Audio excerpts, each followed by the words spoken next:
Gold पूरे साल news में रहा है, तेजी आ रही है, कभी तो मंदी आ रही है ना।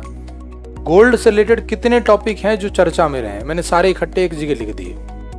एग्जाम्पल लो, आरबीआई ने कुछ गोल्ड लोन की नई गाइडलाइंस दी है।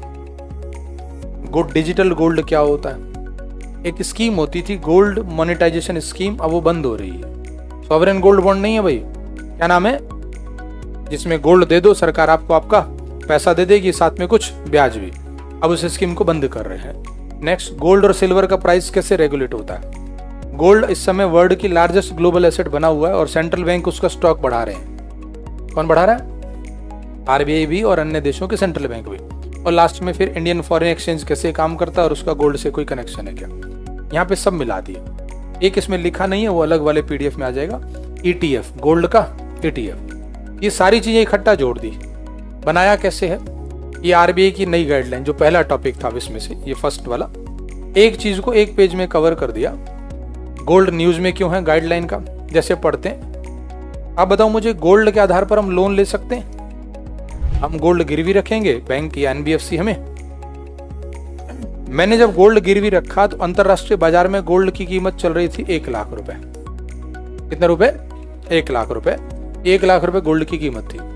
मैंने गोल्ड गिरवी रखा, लोन ले लिया, बैंक या एनबीएफसी ने मुझे 80,000 का लोन दे दिया। लेकिन आज वही गोल्ड बन गया 1.5 लाख 2 लाख पहुंच रहा है। तो मेरे पास अगर आज गोल्ड होगा और मैं दोबारा से एक नया 10 ग्राम का गोल्ड लेकर के जाऊं लोन लेने, तो अब मुझे लोन 80 मिलेगा ज्यादा, क्योंकि वैल्यू। मान लो मैंने 1.5 लाख रुपए का गोल्ड दिया बैंक को, 1.5 लाख रुपए का 10 ग्राम चल रहा है, बैंक ने मुझे लोन दे दिया 1,30,000 का।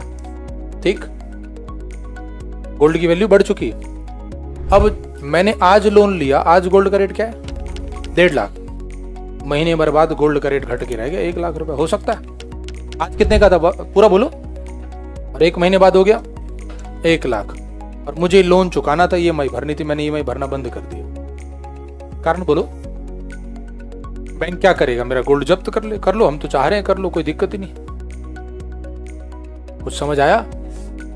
एनपीए बढ़ने के चांस हैं। अब इस पर आरबीआई ने नई गाइडलाइन दे दी है। जैसे आरबीआई देखो क्या कह रहा है, मैं एक आध टॉपिक आपको थोड़ा थोड़ा समझाऊंगा। आरबीआई कह रहा है गोल्ड का मूल्यांकन 22 कैरेट गोल्ड के आधार पर होगा। जो रेट लगाया जाएगा वो कौन सा वाला? बाजार में 18 कैरेट का अलग रेट है, 24 कैरेट का अलग रेट है। हॉलमार्क वाले गोल्ड ही लिए जाएंगे। यहाँ पे देखो बीच में एक वर्ड लिखा है अधिकतम एलटीवी। एलटीवी क्या है? Loan to value. गोल्ड कितने का था भाई? 1 लाख का, लोन कितना मिला? तो गोल्ड इतने का, लोन इतना मिल रहा है, इसे बोलते हैं लोन टू वैल्यू। तो लोन टू वैल्यू अब मिलेगी कितना? 75%, यानी जितने का गोल्ड है उसका 75% ही अधिकतम ऋण देगा। अब आरबीआई ने नई गाइडलाइन दे दी। मुझे आप लोग ये बताओ, इन गाइडलाइन को जब पढ़ोगे सब समझ में आ जाएगा? क्योंकि हमने क्लास में लोन, एनपीए, गोल्ड लोन पढ़ा हुआ, मार्जिन याद है कि नहीं? ये सब समझ में आता जाएगा। इनमें बहुत ज्यादा टेक्निकल शब्द नहीं है, लेकिन दिक्कत कहाँ है वो सुन लो।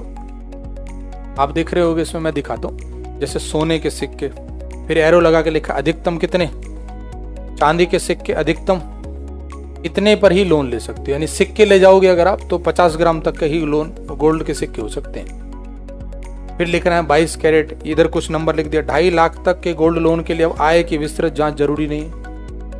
इतनी इंफॉर्मेशन है एक एक लाइन में कि अगर आप जल्दी जल्दी पढ़े इसको, तो मैं तो एग्जाम के बाद कह दूंगा मेरे मैटर में था, लेकिन आपसे गलत हो जाएगा। तो आपको इस पीडीएफ को ना आराम से पढ़ना है। अब जैसे यहाँ पे डिजिटल गोल्ड लिखा है, गोल्ड ईटीएफ वगैरह लिखा हुआ है, स्वर्ण मुद्रीकरण योजना समाप्त हो रही है। तो क्या हो रहा है, हमने एक एक पेज में एक एक टॉपिक खत्म कर दिया।